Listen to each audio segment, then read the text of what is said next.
Hello friends, இந்த வீடியோவில் நானும் அதைத்தான் சொன்னேன் அப்படிங்கிறத எப்படி இங்கிலீஷில் சொல்கிறதுன்னு பார்ப்போம் வாங்க. இப்போ மழை பெஞ்சிட்ருக்கு. 2 ஃப்ரெண்ட்ஸ் ஸ்கூல் கிளம்பிட்டாங்க. மழைக்கு லீவ் விட வாய்ப்பு இருக்குன்னு ஒருத்தர் சொல்கிறான். இல்லைப்பா நம்ம ஸ்கூல் லீவுலாம் விட மாட்டாங்க, வா கிளம்பி போய் பார்த்துட்டே வந்துடலாம் அப்படின்ட்டு போகிறாங்க. போய் பார்த்ததையும் அங்கே ஸ்கூலில் என்ன சொல்லிடுறாங்க, இன்றைக்கி ஹெவி ரெயின்னால லீவ் அப்படின்னு சொல்லிட்டு போர்டில் எழுதி போட்டுறாங்க. அப்போ அவன் பார்ப்பான், நான் சொன்னேன்ல, that's exactly what is it, நான் என்ன சொன்னேன் அதுதான் நடந்திருக்கு, நம்ம பேசாமல் வீட்டிலேயே இருந்திருக்கலாம்ல அப்படின்னு சொல்லுவோம். ஓகேங்களா? That's exactly what is it.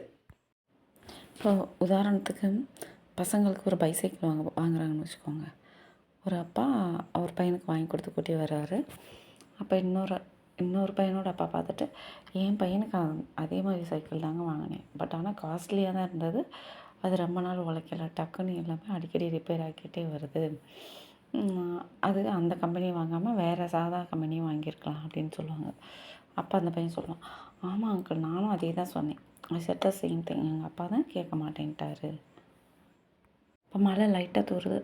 பசங்க ரெயின் கோட்டும் போட விரும்ப மாட்டாங்க, கொடையும் கொண்டு போக விரும்ப மாட்டாங்க. லைட்டாக தான் தூருது, நாங்கள் நினச்சிட்டே ஸ்கூல் போயிட்டு வர்றோம் அப்படின்ட்டு கிளம்பிடுவாங்க. அதே அப்பா என்ன சொல்லுவார், மழை லைட்டாக தோணாலும் நனைஞ்சிட மாட்டாங்களே, கொடையாவது எடுத்துகிட்டு போயிருக்கலாம்ல அப்படின்னு சொல்லிட்டு அம்மா என்ன சொல்லுவாங்க, நானும் அதை தான் சொன்னேன், ஐ செட் த சேம் திங், அவங்க தான் கேட்க மாட்டேன்ட்டாங்க அப்படின்னு சொல்லுவாங்களே.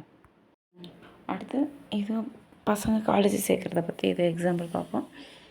அந்த காலேஜில் நல்ல பிளேஸ்மெண்ட் இருக்குது, ஃபீஸும் நம்ம கட்டுறதுக்கு தகுந்த மாதிரி இருக்குது, கண்ட்ரோலும் இருக்குது, இதை விட என்ன பெஸ்ட்டு வேணும், அவங்க நினைக்கிற கோர்ஸும் இருக்குது, அங்கே ஸ்டாஃபும் நல்லா இருக்காங்க, அங்கேயே சேர்த்துடலாம் அப்படின்னதையும், பசங்களுக்கு அந்த காலேஜ் மேலே விருப்பம் இருக்குன்னு வச்சுக்கோங்க.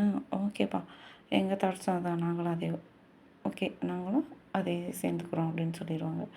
அப்போ மை தாட்ஸ் எக்ஸாக்ட்லி, இந்த இடத்துல நாங்களும் அதே தான் சொல்கிறோம் அப்படிங்கிறது மை தாட்ஸ் எக்ஸாக்ட்லி அப்படின்னு சொல்லலாம்.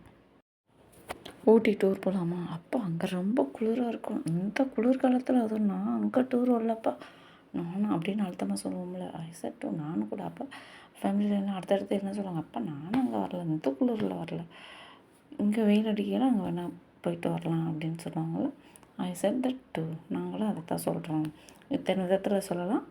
பேசி ட்ரெயின் பண்ணுங்கள். இந்த ஏசி இன்ஸ்டியூட் ஏசி இங்கிலீஷை சப்ஸ்கிரைப் பண்ணுங்கள்.